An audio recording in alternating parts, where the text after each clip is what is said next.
Selamat siang pada sahabat-sahabat semua. Selamat ulang tahun buat Pak Johan yang ke-76 ya. Banyak yang mengatakan ini usia yang membuat Pak Johan tampak sudah senja. Namun di dunia gagasan, seorang pemikir tidak pernah bertambah tua.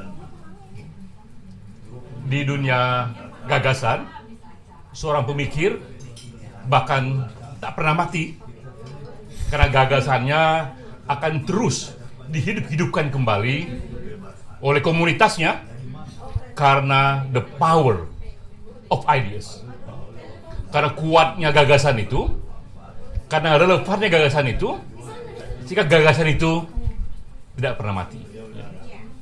Nah, karena itu pula dari Pak Johan ini, dari begitu banyak gagasannya, satu antaranya seperti teologi kerukunan, teologi keberagaman, itu gagasan yang justru semakin lama semakin relevan, ya. Terutama di Indonesia, karena tingkat kekerasan agama semakin tinggi. Karena itu saya katakan teman-teman bahwa Pak Johan boleh lebih tua fisiknya, tapi gagasannya akan selalu muda karena kembali dimudah-mudahkan oleh komunitasnya karena begitu relevannya, karena the power of ideas. Nah, saya baru membaca riset dari Pew Research Center di tahun 2015. Ini riset mengenai 13 negara yang skor kebebasan agamanya paling tinggi di dunia. Jadi sekarang ini berkembang riset yang mencoba menghitung secara kuantitatif skor dari religious freedom, ya, tingkat kebebasan agama. Nah, di situ ada beberapa negara yang di list, termasuk yang paling tinggi adalah sekarang ini ternyata Brazil. Ya.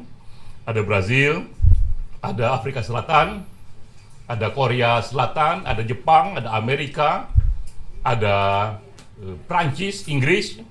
Nah, tampak dari sini bahwa sejarah menunjukkan semua negara di banyak benua, apapun kulturnya, bisa ternyata membuat negara yang skor kebebasan agamanya itu tinggi. Kultur seperti di Afrika Selatan itu bisa.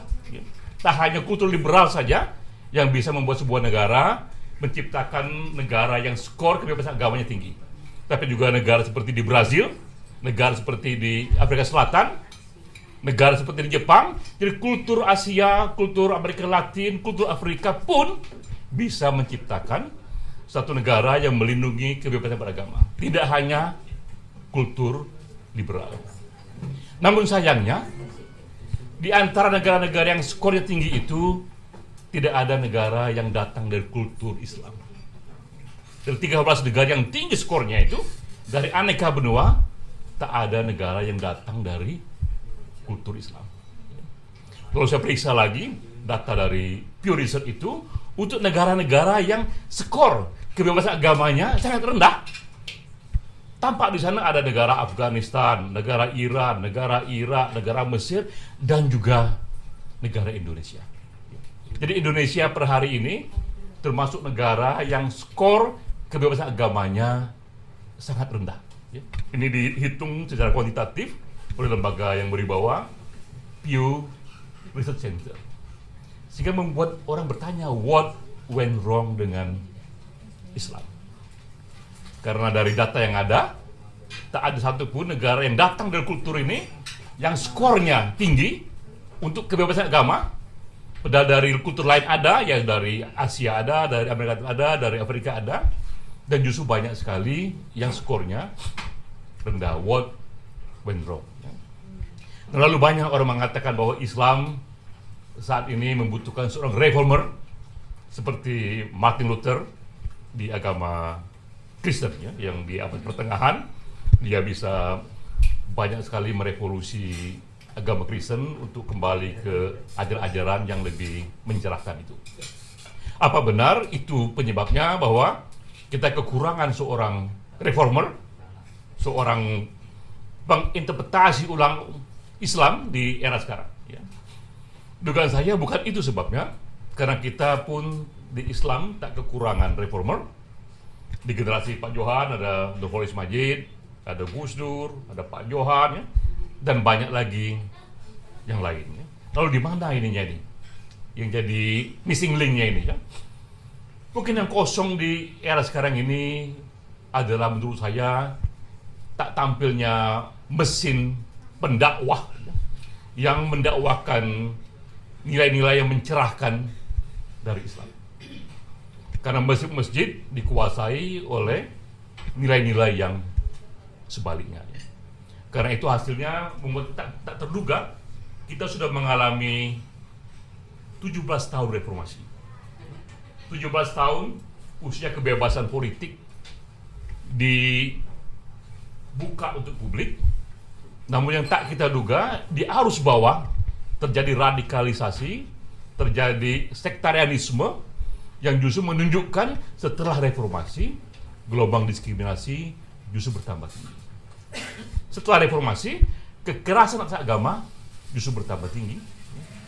Setelah reformasi, hate speech justru bertambah tinggi. Nah, ini sebabnya saya kira karena kita bukan kekurangan reformer, bukan kekurangan pemikir Islam, tapi yang kita kurang adalah satu mesin dakwah yang sangat efektif yang membuat makin banyak ditumbuhkannya nilai-nilai yang mencerahkan dari Islam. Yang beredar di publik justru lebih banyak nilai-nilai yang sifatnya diskriminatif. Ya. Akibatnya teman-teman yang tercerahkan hanya berkumpul di ruang-ruang kecil seperti ini. Kita menikmati sekali ruangan seperti ini, ya. Tadi saya duduk di sana, saya nikmati teman-teman yang berdoa dengan berbagai cara, ada yang dari Bahai, dari kepercayaan, dari Buddha, Kristen, Islam, ya. Walaupun berbeda ritusnya, tapi semua yang datang dari hati, sampai juga ke hati. Namun sayangnya komunitas seperti ini makin lama makin kecil. Karena data yang ada, yang lebih banyak sekarang ini justru adalah radikalisasi yang makin lama makin sektarian. Jadi ini kita renungkan kita di hari ini bahwa di usia senja Pak Johan, justru apa yang Pak Johan perjuangkan itu satu teologi kerukunan, satu teologi yang pro pada keberagaman, justru ada pada titik yang lebih rendah lagi, dan tak hanya di Indonesia tapi juga di dunia. Ini Pew Research ini dia meneliti 196 negara di seluruh dunia mengenai skor kebebasan beragama dengan dua indeks. Pertama, indeks yang disebut sama dia government restriction, bagaimana pemerintah sudah mulai ikut membuat undang-undang atau perda-perda yang membatasi agama. Kedua, dari sisi social hostility, yaitu kemarahan dari komunitas antar agama atau antar sekte dalam agama itu. Nah, di dunia ini ternyata dari 196 negara, itu ada 160-an negara yang bermasalah. Berarti 80% negara yang ada sekarang ini bermasalah dengan kebebasan beragama, ya. Dan semua agama mengalami itu. Kristen mengalami diskriminasi di 120-an negara, ya. Islam di 99 negara, Yahudi di 77 negara, dan hampir semua agama mengalami diskriminasi. Nah, jadi itu satu hint datang ke kita bahwa ternyata kemajuan ekonomi, kemajuan ilmu tak otomatis membuat masyarakat nyaman dan keberagaman. Tingkat keberagaman itu tak terhindari, makin lama orang semakin beragam. Dari segi etnik, dari segi agama, sekarang jumlah sekte dalam agama Kristen dari World Encyclopedia sudah 30.000 lebih. Itu dari sekte agama Kristen saja. Sementara dari sisi etnik, di Kanada sekarang hidup 200 etnik lebih. Jadi keberagaman tak terhindari. Jadi psikologi orang untuk menerima keberagaman itu justru semakin berkurang, ya. Dan sekarang akibatnya orang semakin merasa tidak nyaman dengan keberagaman, dan mereka yang bertolak belakang sekarang hidup dalam satu teritori. Seperti di Eropa, ada satu kelompok yang merasa bahwa kebebasan berekspresi itulah yang harus dibela sekuat-kuatnya, bahkan mereka pun boleh untuk membuat karikatur soal Nabi. Itu prinsip mereka. itu bagian dari kebebasan berekspresi. Tapi di teritori yang sama, hidup juga sekelompok orang yang merasa siapapun yang melukis Nabi, darahnya halal. Dan mereka tidak peduli dengan hukum nasional, karena bagi mereka kitab suci di atas hukum nasional. Dan terjadilah satu situasi, dan ini hasil riset, bahwa kita ada di dunia di mana orang semakin tidak nyaman dengan keberagaman. Jadi itu kondisi kita sekarang ini, bahwa kita ada di situasi di mana orang semakin tidak beragam dengan keberagaman. Karena itulah ruangan ini adalah mujizat, di mana kita yang beragam ini datang bisa berdoa bersama. Ada lagi riset dari Gallup, dia mencoba melihat tipe-tipe dari warga negara dalam hal kerelaannya menerima keberagaman. Ini Gallup membagi personality warga negara dalam 3 tipe. Pertama, tipe yang disebut dia isolated. Itu orang-orang yang hidup dengan agamanya sendiri dan dia tidak mau berinteraksi banyak dengan agama lain, dan dia menganggap agamalah yang benar, agama lain itu tidak benar, ya. Dia bisa damai, bisa juga dia melakukan kekerasan karena itu. Ya. Nah, isolated ini bahkan di Amerika sekalipun jumlahnya ada sekitar 15%. Jadi di Amerika sekalipun jumlah orang yang seperti ini ada 15%. Nah, di atasnya sedikit ada yang disebut dia adalah toleran. Orang-orang yang secara pasif menerima keberagaman, tak ada masalah dengan itu, dia akan bagian dari hal yang biasa, ya. Kalau di Amerika jumlahnya sekitar 46%. Nah, yang lebih maju lagi adalah seperti kita ini, yang disebut dia ini adalah tipe integrated. Jadi orang-orang yang beragam dan kita saling berkomunikasi, kita saling mempromosikan apa yang masing-masing hayati, dan dia terintegrasi dalam satu masyarakat yang plural, yang jumlahnya di Amerika sekitar 36%. Nah, di Indonesia kita tidak tahu berapa jumlahnya, tapi dugaan saya yang isolated ini sekarang ini masih majority. Bahwa mereka yang tidak bisa menerima keberagaman itu besar sekali. Kita pernah buat survei di LSI, Bapak Ibu sekalian, apakah Bapak Ibu nyaman jika tetangga Ibu orang Ahmadiyah? Di atas 70% dia nggak nyaman. Jika tetangga Ibu adalah orang Syiah, itu di atas 70% dia nggak nyaman. Yang terjadi ternyata orang Muslim kebanyakan dia lebih nyaman tetangganya itu orang Kristen ketimbang orang Syiah atau orang Ahmadiyah, ya. Nah, orang Ahmadiyah atau orang Syiah kalahnya oleh orang homo, itu saja kalahnya itu, ya. Kalau Bapak Ibu sekalian, Bapak Ibu ini nyaman jika sebelah Ibu orang homo, itu 80% lebih, ya. Jadi orang Muslim hanya nggak mengalahkan ketidaknyamanan pada Ahmadiyah dan Syiah hanya jika dibandingkan dengan orang yang homo saja, ya. Jadi itu situasi kita sekarang ini, dan ini relevan dengan Pak Johan karena Pak Johan Bapak kita yang selalu memperjuangkan keragaman, ya. Nah, karena itu sekali lagi saya balik lagi ke statement pertama bahwa seorang pemikir tidak pernah tua, tidak pernah mati, karena gagasannya terus dimudahkan oleh komunitasnya. Nah, kami yang sudah lama dengan Pak Johan, saya sejak mahasiswa 82 sudah bersama Pak Johan, merasa juga bahwa apapun kita kerjakan apa yang kita bisa. Idealnya tentu kita membayangkan akan ada satu organisasi yang sangat sistematis, yang besar sekali. Ini organisasi yang mendakwahkan Islam yang mencerahkan, yang akan mengisi aneka masjid di banyak kota, ya. Itu yang kita idealkan. Tapi sebelum sampai ke sana, kita kerjakan dulu apa yang bisa. Yang kami bisa sekarang ini adalah memindahkan pikiran-pikiran yang mencerahkan itu di dunia virtual.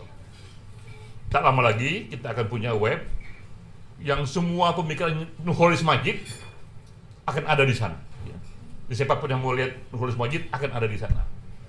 Juga mengenai Islam Nusantara yang sekarang ini sedang populer, ya, Islam yang ramah, sedang kita buat bukunya, dan tak lama lagi akan selesai, juga akan ada di web sana, ya. Termasuk di sana nanti adalah tulisan-tulisan tentang Pak Johan atau tulisan oleh Pak Johan mengenai teologi kerukunan itu. Jika minimal sudah ada satu library virtual yang bisa memasang aneka sumber-sumber pikiran yang mencerahkan di Islam, selanjutnya adalah marketing, ya.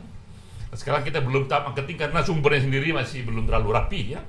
Nah, itulah yang baru bisa dikerjakan sekarang ini, yaitu memvirtualkan secara library semua gagasan yang kita anggap penting yang hubungannya mencerahkan Islam. Ya.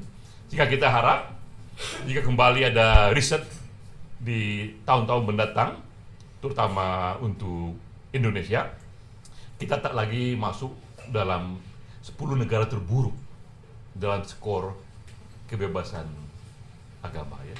Karena itulah ini sebuah mukjizat menurut saya bahwa kita yang beragam di sini bisa berkumpul bersama, bisa berdoa bersama, dan kita harap ini menjadi miniatur bagi Indonesia ke depan. Wassalamualaikum warahmatullahi wabarakatuh.